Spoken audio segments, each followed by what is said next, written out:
That's where I'm going. All right, cool. So we're all snuggled nice and close. Hopefully I'm in the frame or whatever. So it's running? Yeah, it's rising. Well, Yeah, then so Lewis can cozy. recite what he'd say. He can repeat what he asked about, I think. Very I'm nice. thinking we were. You said what was the line Oh, yeah, between? yeah. Where's the line between inflating an ego and trying to represent your individuality? Boy, that is excellent. Because if you don't try to assert yourself in this world, take responsibility for yourself, create your world, create your meaning, do all those things, if you don't do that and you become a laggard, you virtually wasted your life. Unless if you give up on all those things, like the material things, and you go to a Zen monastery or something like that, then maybe you're making an attempt to get at the reality. So if you don't push, you're going to be just as much in a trap as if you do push. So you may as well push, try to establish yourself in terms of significance and whatever else those things bring to you, the wealth and the ease and the comforts and all that to some degree.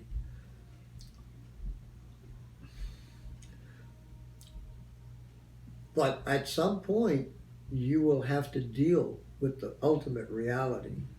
And I say that the ultimate reality is not found only in ego accomplishments. And so you will have to pursue whatever is suitable for yourself. Some people will go to groups and talk. Others will go to a monastery and sit. People will do all kinds of extremes. People who are basically lazy, perhaps like myself, will go to a Gurdjieff group, which basically talks about consciousness and, produces a few minor tasks for the individuals. Other people go to schools like the one that Gurdjieff ran, where everything is extremely rigorous. Are we still being? Mm-hmm. Okay. Oh yeah, I'm just playing. Don't mind me. Okay. Yep. But my point is, if you look for the distinction between the two, I don't know if there is a real distinction until you're fully realized. I mean, all the people that I ever hung out with in these consciousness groups, all of them had one characteristic in common that was overwhelming. What was it? Self-interest. And here, we're trying to get rid of the ego, A little pretentious. which is self-interest. So it's extremely difficult, no matter what you know intellectually, as I think I do, about this whole thing, about the so-called the underbelly or the foundation of all this. If I'm still in everyday ego consciousness, then I have to admit that. And I do, I have resentment against the person who made a claim that he was a self-realized being, and he's all ego. Everything that comes out of him is ego, and he's fooling himself, and the real sad thing is he's fooling a bunch of other people, and they're following right over the cliff with his bad philosophy. But he sounds like he knows, and therefore we gotta follow. I don't know, I follow the lead. So 90% of people are probably authoritarian. So really quickly to digress off of that, how does one find their way through the trenches? Excellent. I don't know. When you find out, would you tell me? Great. Sorry, I'm not your leader. Well, it's certainly not found in, like that phrase, meet the Buddha, kill the Buddha, right? So it's certainly not found in authoritarianism. Truth is not found through ego structure, right? Right, good, excellent. You can learn things intellectually though that fit into your ego. Right. So Certainly, competence is something that you should seek out through people, but it doesn't necessarily lead to pure. Truth. Pure spirit, pure freedom. I fully agree, and that's part of being authentic. Yeah. See, if you're really authentic, you're just honest with yourself. You know, one of my favorite allegories is the Lamb and the Tigers. Mhm. And I bet Lewis would like it too, right? Sure. I bet he would. Get some readings at some point. Yeah, that might be nice. And you know, it's dramatic. It's. I think I did a decent job. I mean, I put the big bully in the corner of the cage. His sweat mixing with his urine. You know, because he's got 12 tigers in front of him, and the only barrier between the tigers and him is a little guy he was going to beat up a while earlier. But there's more to it. But the most important part of that story is the ending, which I took right out of Krishnamurti. See what is there. Like, I gotta be strong. If the world is the way it is, you gotta be strong. How strong were you in the face of the 12 tigers? The universe would eat you. Mm-hmm. The universe would just eat us. And it's really too bad. I had to even say that to a friend, Michael, one day. He was afraid of so-and-so being elected. I said, that's fear. He said, no, I wouldn't call it fear. I said, well, you're concerned about your kids, right? Right, that's fear. The universe is way bigger than you. Mm. And he got it, I guess. But, I mean, can you imagine not seeing that about yourself? Right. And you're 50 years old or more. Right. By this time, you should have an honest version of yourself. Mm-hmm. Well, not if you never work on it, right? So not if you never reflect, if you never do any shadow work, you know, to use our It's got to be a our value. title. It's got to be a value. Yeah, it has to be a value to find your authentic self or authenticity in general, which is tough because that objective requires taking apart your ego. So you have to reflect upon your own flaws, and so if you can't drop that, you're not going to really get anywhere. You're going to reinforce the habits and things that have worked for you because it built you up to be the strong person that you've become to that day. So yeah, I mean, definitely, and it's, you know, my agenda in this is to give some value to the practice of doing this stuff, and so people have something to look forward to when they're doing this. And To me, doing something like that, a physical thing that you do, I'm not patronizing you, and I'm not, you know, just trying to support your project because you're my nephew, but doing a physical thing like that and doing it 100%, as you pointed out, to me is very important. The ego wants to be significant, and it wants to be all kinds of things. It wants to be strong and smart and capable and invulnerable, because fear is built into it. Mm. So the striving for a sense of invulnerability, that's why there's so much identification with the superheroes. Mhm. I mean, do you know what intellectual and emotional stage that represents in the development of a child? Do you know how old a kid is when he's caught in the myth and magic? 8 to 10. Right. I was going to say this. So how many people are operating from 8 to 10? Certainly in my generation, Oh, I've been God. exposed to. I mean, it's a thing. It's a cultural thing in my generation to like comic book culture, and it totally caught up in mythology because that's what resonates with us, especially young males. So many different forms of the same thing. Comic book mythology in the right hands or in the right eyes can lead strangely to reading A Course in Miracles. Right. You Depends on what depth. see, people are looking for what was the Buddha doing? What did he try to do? He tried to end suffering. If you go to a Zen monastery, that's exactly the whole purpose of this. And if you don't end suffering, you're failing, okay? And so you're trying to end your suffering. You're trying to there's a suffering that goes on in the nature of ego, and I claim it comes from the separateness. Mm. Because if people really felt at one with each other, they wouldn't suffer quite the same way. the ancient tribes were basically families. Yeah. And the worst thing you could do to one of them, if you were a real criminal, was to expel him into the outer darkness where there were much wailing and weeping and gnashing of teeth. Mm. Right from the Bible. That's the death, the social death. Right. And I think, virtually every bad thing can come out of that. That's a Pandora's box. To separate this. Yeah. It's based upon, I don't know, what is it? Alan Watts said it's based upon a twist in the brain, a kind of circuitry in the brain that makes everything go through like this. Nothing is seen directly, but it goes through this, which values it. So I look at that is an instrument. That's an instrument. You're an instrument too, okay? She's an instrument. But for me, fortunately, and it was always there, but I rediscovered it, the instrumentality of people with whom I'm at peace is the same instrumentality that I have for this one. And that one, is I have unconditional love for her. Why? Because she's a sentient being and she's not in control of her nutsiness as much as she tries to. Right. And so she's a sentient being. To me, where does that come from? That comes from the Matrix.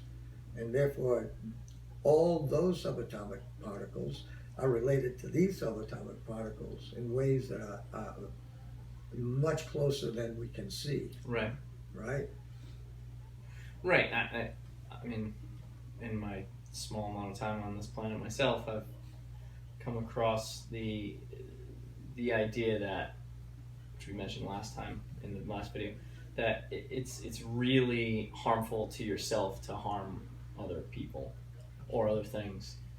It's like a super divide between yourself and reality. I agree with you. And it's so prevalent in this world that murder and monstrosities go on all the time. Wars and all our videos and our heroes are conquering and killing most of the time, right? Killing lots and lots of evil things. There's something to this, I mean, I look at the mythology of the fall of Satan. Is that too boring to talk about? The fall of Satan? I mean, what is the fall of Satan? I mean, is it just I mean, look, to me, many possibilities can coexist. It could, if you know the myth, you understand the myth, you realize it could not take place in time. The reason that the fall came about was this is the way Ray Maury interpreted it 45, 50 years ago. He was Lucifer the lamplighter, which means what? He was this high being. He saw the whole thing. He saw all existence through this light. And he also saw, where's the causality? The God is invisible. It's just invisible. I am the God. I take over the throne. He storms heaven because he thinks it's nothing. And it is nothing. The only thing is the foundation for everything. It's like the dark matter, you could say, And so he falls. So that happened like soon as he was created, if he were created, soon as he existed, it happened, because it doesn't take any time at all. And that was boom, like boom. Suddenly there's this situation of a heaven and a hell. And they're both, so empirically based, because one's full of bad flames and the other one soft living, right? Couches that appear when you slip and fall. In my Mickey and the Greenhead in heaven. I got splashed with water. Here's a tissue, that kind of thing. But so, what is the satanic principle? The satanic principle is evil, right? And where does evil come from? What does Jordan Peterson say evil is? He says there's tragedy, there's automatic suffering in the world, and then there's adding to it. Mm-hmm. That's evil. Right. Increasing it, and that's evil. And we see that all the time. Right. And so there's your satanic principle. And yes, I mean, it's possible that the human brain, which is extraordinary beyond measure yet, can produce a being. I did that in the allegories. The wanderer goes to the city, and there's suddenly Satan. And he takes them, clothes them in invisibility, and he takes them through the city. And the city is just full of men killing each other, swords. What are they? These are the men of Earth. They created me, and now I'm getting even with them. They all exist in my body. I am that, them. That stuff. To me, that's how I look at it. I don't know, I mean, if a guy like me probably taught several hundred years ago, he would have been toast. He would have been really in big trouble. But now there's so much anti-religion that, you know, nobody even pay attention to this either because it smacks of it. Right, you bring up a religion and then you get put on the stake now. Yeah, right. Yeah. Sure. But this is called perennial philosophy. I mean, that's what I do, perennial philosophy, and it's been around forever. It's been Could you around. distinctly define those terms, perennial and philosophy? Well, okay. Perennial means yearly, all every year, all the time, basically. Like the perennials that grow, they come back year after year after year. Well, perennial philosophy, I guess, keeps emerging, especially during bad times, right?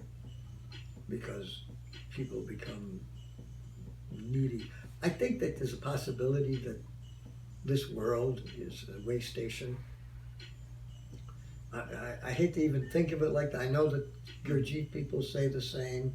This is a world where there are 48 laws. You suffer here if you're good and you do the work for your consciousness. You get out and you go to the next one, which is only 24 laws. Oh, if you really screw up, you go to the moon, the last one, which is 96 laws impinging upon you. Have a good time there. So maybe, I don't know. It sounds very convenient. But a lot of people don't respond for a long time in this world. There will be people say that you come back and you come back. I personally don't even believe in that kind of reincarnation.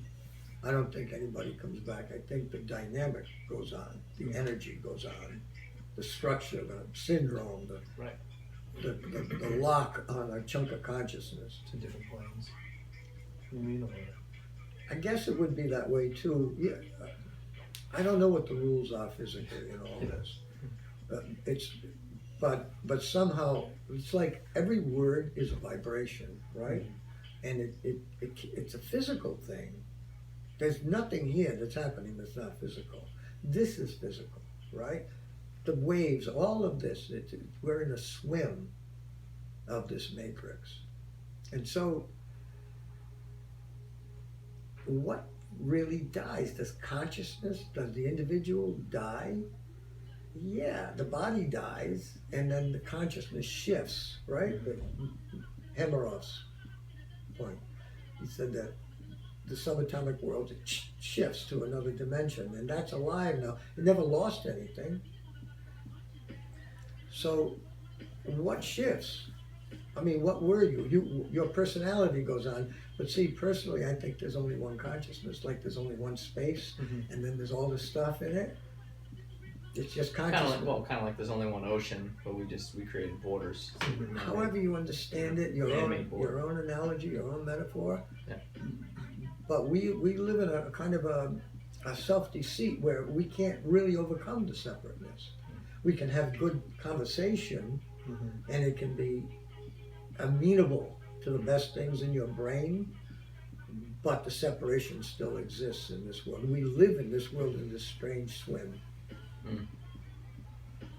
And we're not alone either. I mean, the animal kingdom is very vulnerable too.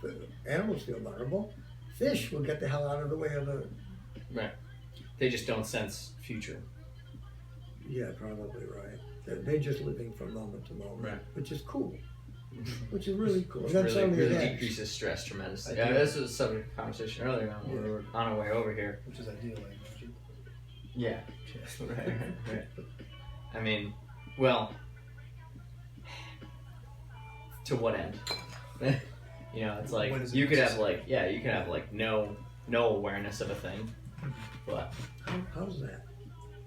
it'd be a rock. You know, you got no awareness whatsoever. You could exist as a rock, I suppose. Like, well, what is you? I think some guys are. Things exist. I think some guys are really tough. And of course, a lot of these guys want to be like this. They want to be beyond pain, right? How many of those Yeah. MMA fight? I don't want to feel this. So it's like having an ambition to be a schizoid, Right. because that's what a schizoid is. Somebody dead to his body. Go ahead. Being like intentionally unaware. Yeah. Is that So a thing? okay. So here's a thing within this Mhm. conversation. I was talking about this with my uncle a few weeks back. When you get stronger, something I learned, you actually become subtly less and less perceptive to pain. Oh, right. Okay. A lot of it has to do Right? with the Think about it, right? testosterone. Like the first time you put a bar on your back and you squat, and you're like, oh god, that hurts my neck and like my back and my whole body is on fire. And then the next day you're sore as hell. And then like you adapt to it. And so some of that is legit adaptation of tissue developing, and you're able to overcome pressure and whatever. But some of it is you're able to just withstand the agony of what you're going through. John, maybe when you go out on your own, for your marquee, you should have the word stoic somewhere put in Yeah, there. probably. Stoic. Wait. Yeah, it'll. Yeah, I For a like, lot I'm of thinking people. about. I like that because there's a physiological aspect of it where Yeah. you just adapt to stimulus, Yeah. and there's a psychological aspect to it Oh, where you just absolutely. become Yeah. used to it. How can you isolate systems? Exactly. How could you possibly isolate Exactly. systems? It's that idea in my mind plays out fractally all the time. Like where it's just extrapolate. Like when you're the group that you hang with, Mhm. right? Like us, and we hang with AJ and John and stuff, and like we're all on a kind of a different level than a bunch of other people that kind of show Yeah. up to that Yeah. It's, the places that we go to and like what we're trying to achieve, and what we're just playing around. Mhm. But it's kind of like, well, we hang out with each other as opposed to hanging out with people that are not so developed. Yeah. You know what I mean? And also people that are not professional gymnasts, say, or something like that. You know what I mean? It's just kind of like, but the vibe changes. Like everything changes over time. Like the whole situation, the whole experience just adapts to what you are doing. The people that come in and like kind of take a part of that, and it's like a living organism. You know what I mean? I like to think about people on the planet like they are the biome, the gut biome of the planet, right? The bacteria of the planet. You know, it's kind of like just shifting and moving, and we experience it on this level where we interact and we feel gravity and we feel the limitations that we have in the human body and all that stuff. But just imagine taking like one step out from that. Like what is a forest of trees experience versus what we experience, or what is like a mountain range experience if there's a consciousness behind that or something, or a planet. Like you had mentioned that a while ago to me, so I've kind of played with that idea for a long time. Like, what if the solar system experiences stuff? That's What if the sun? insane. We have no idea. We have no idea how to. I made the that. point that the sun could have beings on it. Yeah. And I remember Gabriel saying, no, and then he stopped it. He said, it's got to be natural. What's not natural? Right. Yeah. Yeah. If each solar flare has like a spark of intelligence behind it or something. Why not? It's energy. Right. I mean, Universe energy, itself. apparently that's where this consciousness comes from. I maintain that it's made of energy. Yeah. I think that every thought that goes out is like there's a vibration that's going out. Right. The words and the idea itself, because it comes from a material thing. See, I've been reading about this. I even have some video on it. These extremely excellent lectures about the problem between consciousness and the brain. I mean, you can try to explain consciousness away by referring to all the neurophysiological events that take place, but the genie is out of the bottle. You still haven't explained consciousness. Right. Still explain the cause of- experience of it. Right. Yes, and you cannot deny your own consciousness, otherwise you're a complete fool, even though I've had people do that. So people saying basically you're just a robot experiencing robot It things. doesn't matter, Right. you're still conscious. Right. There's the difference. The universe is producing us. Now, this is terrible in the face of my classic defenses coming out of existentialism, because I used to be like the hero, the spear and the sword and the armor Like for Achilles. free will Yeah, yeah. against determinism, which is an enormous. I mean, I would read it Can and you- understand it. Can you go into that? Oh, Can you go really? into determinism versus? Okay, free will. Mm. Well, free will has been shrunken over the years considerably in my eyes. The only thing that I can find is the consciousness that's observing it. That is the fundamental place where free will could exert itself. If you can make a decision based upon your highest consciousness, your highest conscious learning. If you can make a decision on that basis, then you can say maybe you're operating from free will. But what you're doing is making a left turn or a right turn while you are being pushed along, and you're a drop of water on the wave. Yeah. You're in the forefront of the wave, Right. and I think I'll go this far Yeah, to the left or right. this far to the right. You're operating within a matrix that's so overwhelming that you don't even see it. It's like, I mean, the fish doesn't know it's swimming, Well, I guess. doesn't know about water. Right. So you could. Water Let's say is- someone's like starting strength training and they wanna turn into what you were saying, right? They want to turn into the Insane? self-divided being that is like a monster, right? Like Oh insane. yeah, oh yeah. I mean, one cannot turn into an elephant as much as you want to will yourself into that existence. You can't do it. You can just be the biggest, strongest human being that you can potentially achieve, based on your genetic structure and all the other limitations of this reality. Mm-hmm. And so it's like, let's say you're over 6 feet tall and over 200 pounds. It's going to be easier to become closer to 300 pounds as someone that's over 6 feet tall than it's going to be for somebody that's under 4 feet tall to be healthy, at least. So you have exactly what you're saying, that much sway. You have a degree of sway in which direction you go in your life. Same person could not eat as much, not strength train as much, and become a brain surgeon, instead, and just go in a completely different route. Mhm. But what they're compelled to do is based on all the momentum of everything else, the conditions And the that they're learning. under. And the learning, sure. Yeah, I mean, I could talk about, having taught criminology, I could talk about different things, like gangs and stuff like that, and the morality involved in them. Or it's so difficult to find a truly moral being, because most people are moral only because they are afraid and because they get their so-called learning from authorities. But that's not everybody. Not everybody. You see, that's my argument. Some people are born with a heart. Mhm. And even the baby will scream if he or she is watching another baby being harmed. So morality comes from what I've tried to teach with you, John. Relationship. Realization of oneself, realization of one's own sentient life. Right. Be alive as much as you can, therefore appreciate it.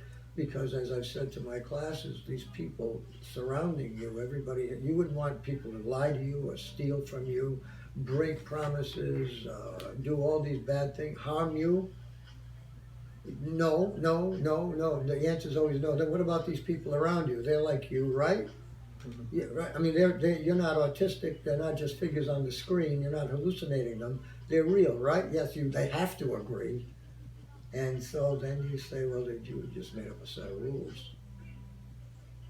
Inherent rules. They're de facto rules. They're prima facie rules. That's what they're called, prima facie rules. Don't harm, don't steal, that kind of stuff. The 5 to golden 6. rule. You can call them that, but the golden rules are more. Yeah. They involve God. We're just talking about relationship, basically. Mhm.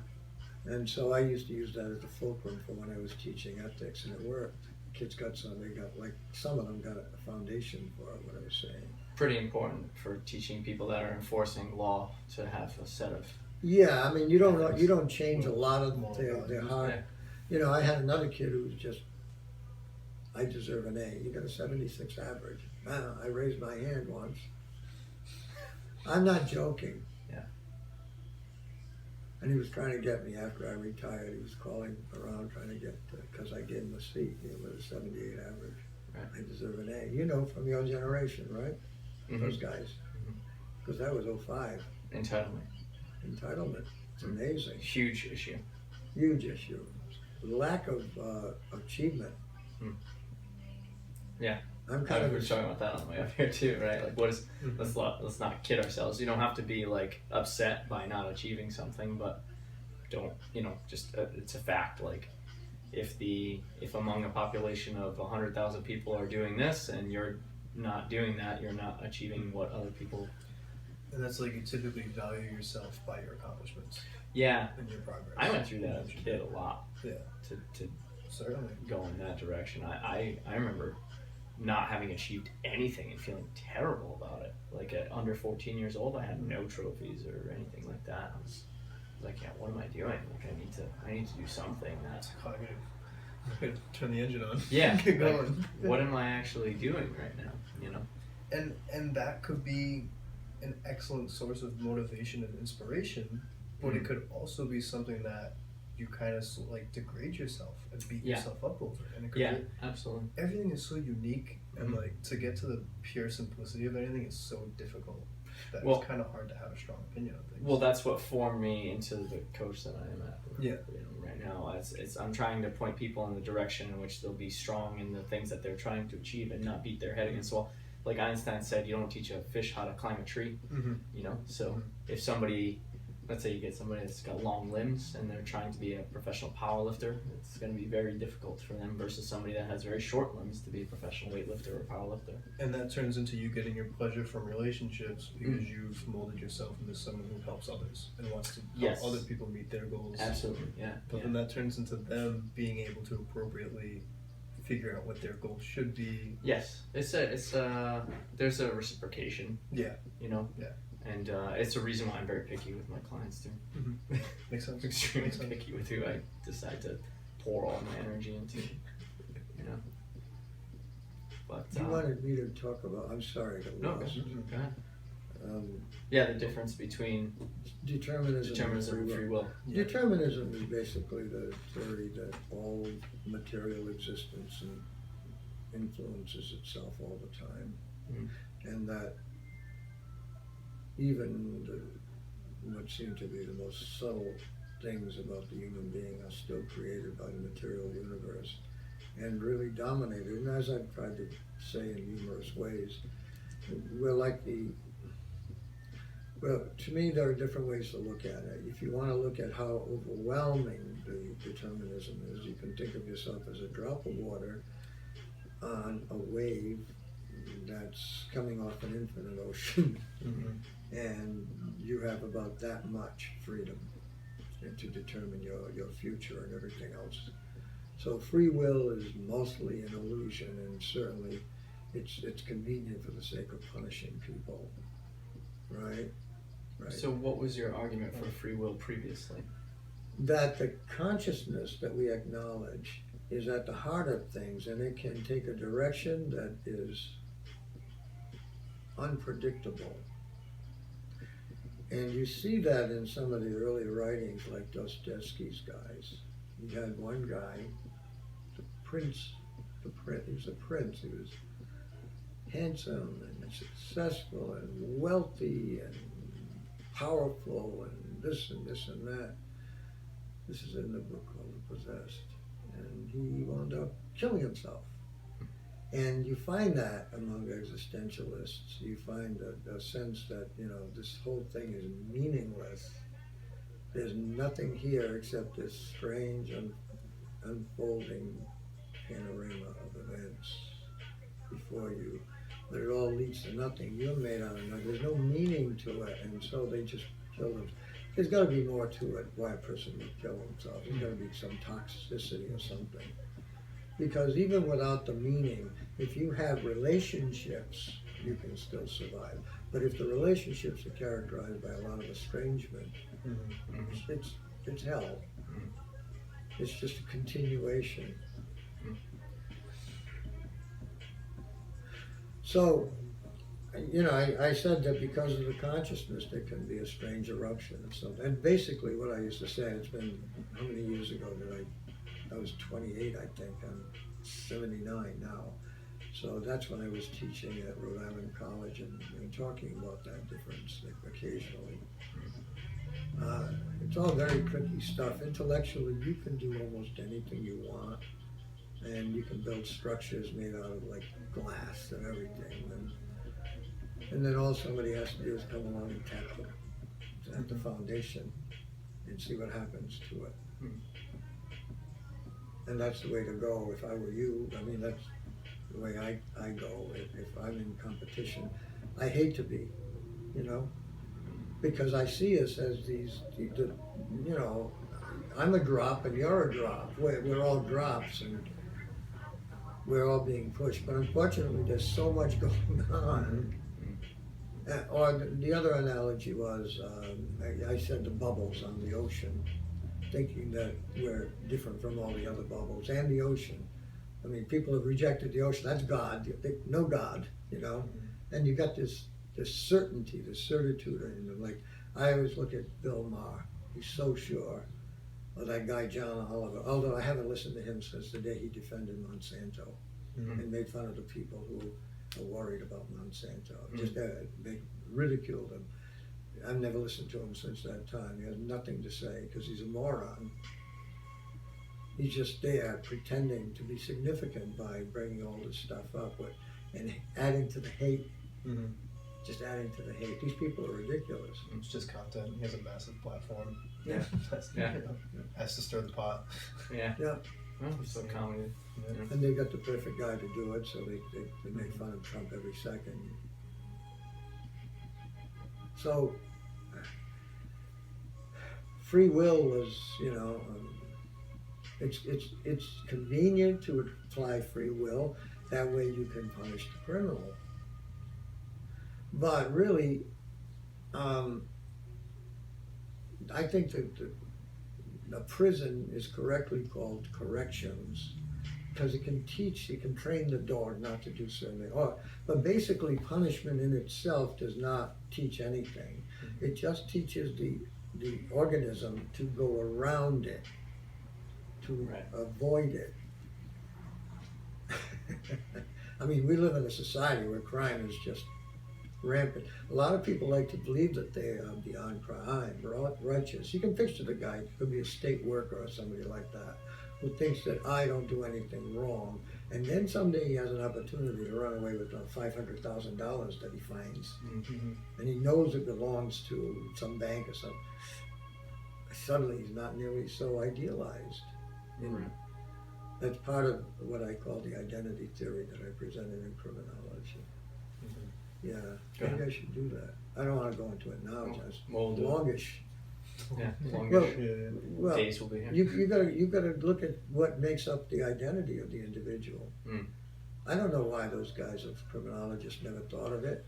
I was the first guy to think of it. They do not have a completely coherent theory of what causes criminality. They have all these different theories, but they do not apply to everybody. My theory applies to everybody. Everybody has an identity. It's an identity, it's an existential point. I'm amazed at how shallow criminologists are. Jordan Peterson going on to it in one of the videos about these spheres of identity, right? Like earthling, you know, human, right? And then it just shrinks smaller and smaller and smaller and smaller and smaller. Community, and then down to family, and et cetera, et cetera. Down to self. Like what would the then you go down that rabbit hole. You go down. That's where he dwells. So it's like self, like awareness, like what goes down further and further below that. But it's cool to kind of see like a diagram of what you could actively or even subconsciously choose to identify with. You know. And he talks about the importance of identifying with other beings, right? We were just talking about that, and where it can put you in a state of nihilism. If you don't identify with anything under any circumstance, you're just completely separate, right? 100%. Yeah, I mean, it seems that's without being spoken. That's how a lot of people are portrayed on dramas, TV dramas. They're Right. nihilists, they're psychopaths, they're Right. nihilists. They don't believe in anything except their next pleasure. Is it wrong to think that a little bit of nihilism is healthy? It's no. I mean, if you are a sensitive person who thinks about this, you've got to see how the possibility that this whole thing is meaningless. Mm.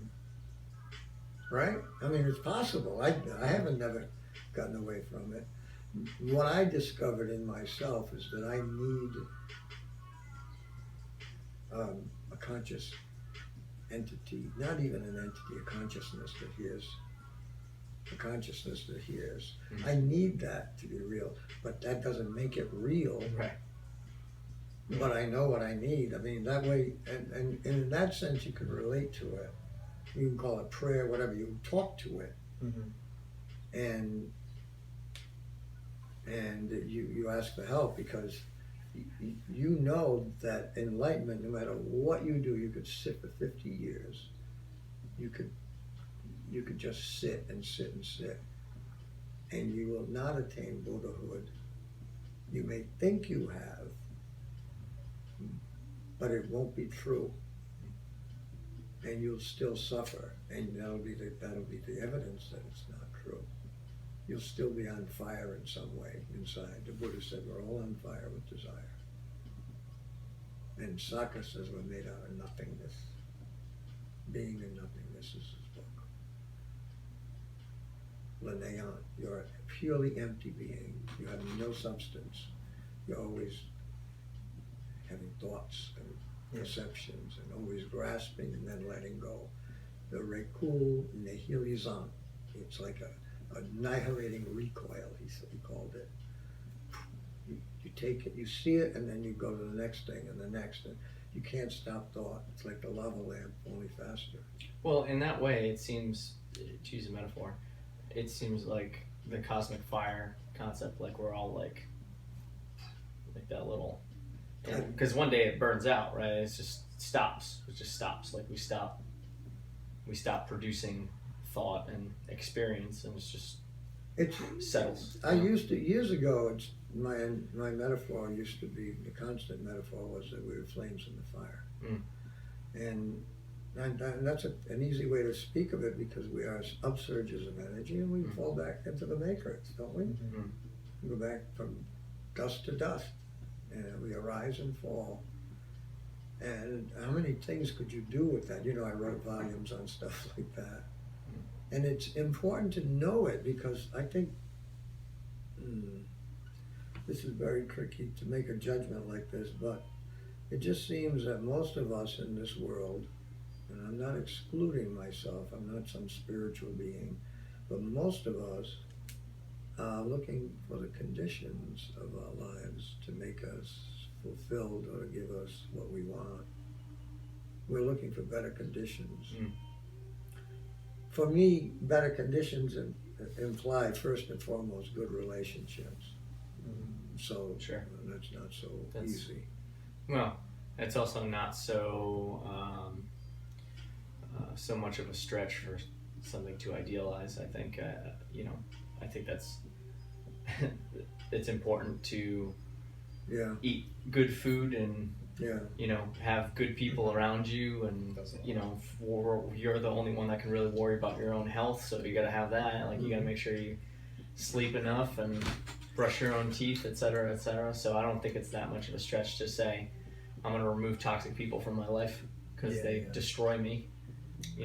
I've but then in that sense, even that like to forgive toxic people or people that are evil to you is a huge. I think that's what they would call a miracle. Yeah. Yeah. That's To right. have honest forgiveness. you can ask for it. Maybe you have an ability to do it better than other people. Yeah. Some people are so damaged, Mhm. they've been pounded so much that it's hard for them. And the pounding takes place even when nobody's hurting them. The thought process, it just gets deeper. And all that. But then there's more to that that's interesting too. If you realize that you should get rid of toxic people How about what's inside of you that invited those toxic people? Everything's a reflection. I think of them as deep conditioning. It's like imprints on the wax figure. When they're done early, they don't change, no matter what you do. And so you can get rid of many, many toxic people. I have. Problems not solved. And if you're really honest with yourself, you can find yourself having to choose between someone who's clearly, who loves you and cares about you and is not a toxic person, and another one who is toxic, and you choose the toxic one because you're trying to resolve something. It used to be more like that. Now I just want to stay away from toxic people, but Right. I don't find it always so possible. Right.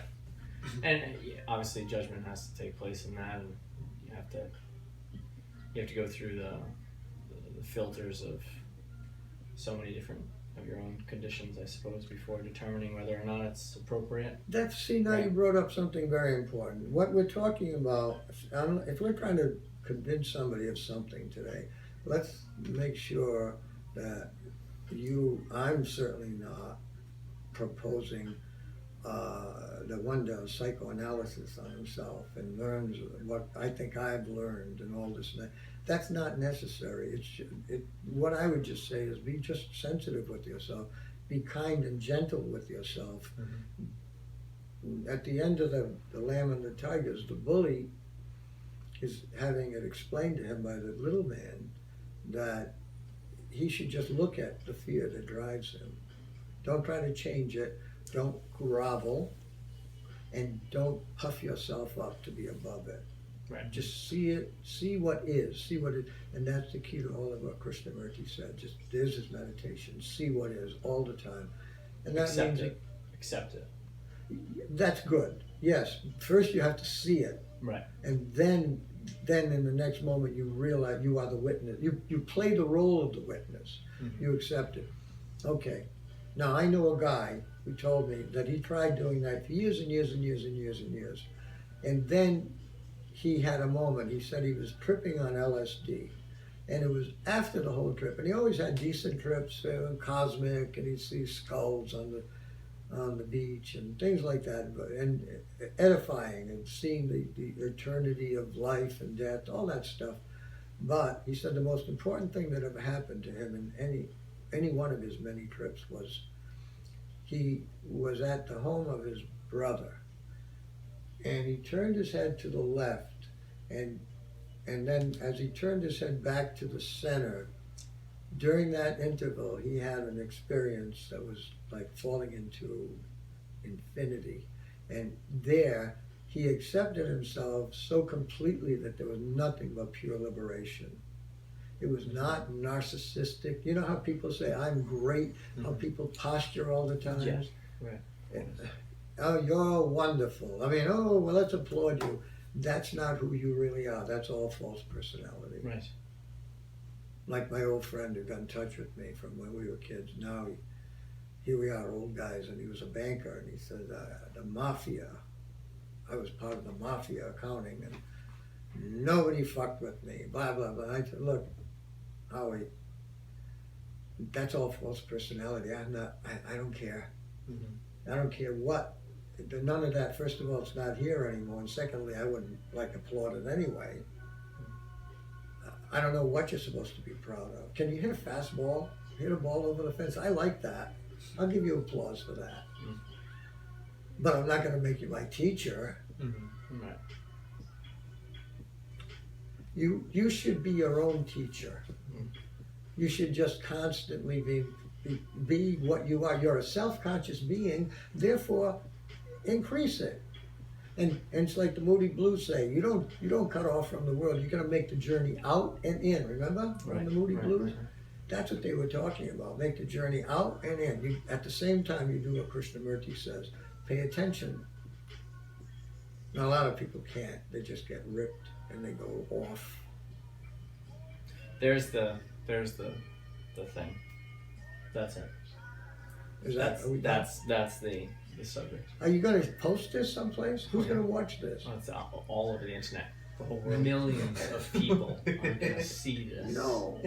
and criticize everything that we're Oh, doing. I don't care about that, but then they hear about how I was a serial killer. Did I talk about that? All names for these stories have been made up. Dramatizations.